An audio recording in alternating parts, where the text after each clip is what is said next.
Mega Man X4 was released on August 1st of 1997 for the Sega Saturn and Sony PlayStation. A PC version was also released about a year later in 1998. The version I'm playing here is the PlayStation 1 version. Mega Man X4 is a notable entry to the Mega Man X series because it's the first game in the series that allows you to play as Zero, or Mega Man, throughout the entire game. Previously, Zero was only playable for short parts of a few levels on Mega Man X3.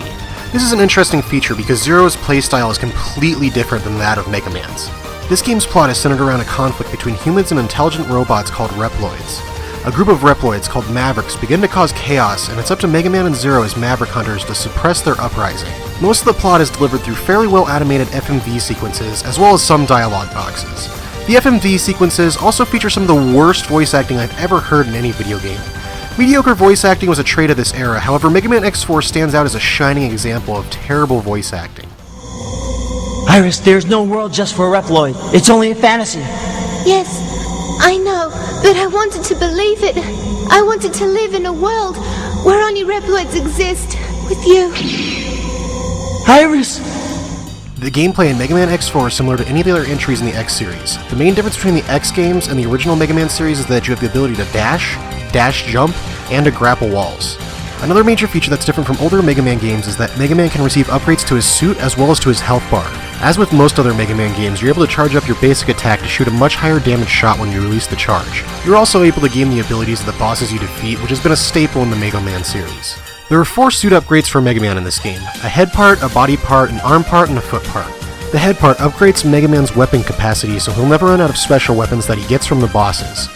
The body upgrades allow Mega Man to perform a Giga attack, which will wipe the screen of most enemies. The body armor also reduces the damage he takes by half. There are 2 arm level upgrades. The stock shot charge allows you to charge 4 levels of a charged M-Buster shot.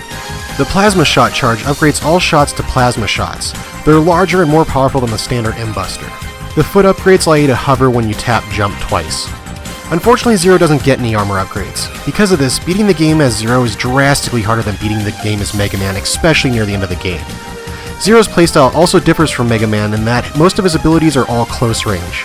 He also plays a little faster than Mega Man since he can double jump instead of hovering like Mega Man does. The majority of the levels in this game are really fun, however there's one level where you're stuck riding a motorcycle, jumping holes as the screen scrolls you, similar to the minecart level in Donkey Kong, and it's not really fun at all. The difficulty between levels does vary drastically, and beating bosses in a proper order really is in your best interest for boss fights. One of the most notable differences between this version of Mega Man X compared to its 16-bit counterparts is that the game feels more fluid and has a higher frame rate. Its responsiveness is also improved and makes the game feel faster paced than the first 3. This game has some of my favorite graphics of the generation. In the PlayStation era of games, I found that the sprite-based games like Mega Man X4 and Castlevania Symphony of the Night looked far better than the pixely mess that many 3D games looked like in this generation.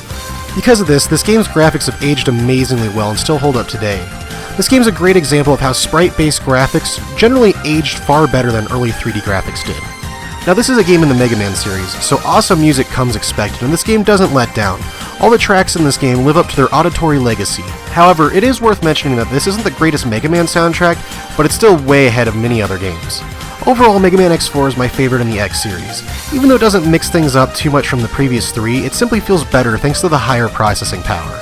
I also really like that Zero is finally playable throughout the entire game, which is something I've always wanted since the first Mega Man X game. I think without a doubt, Mega Man X4 is definitely a game worth checking out if you're able to.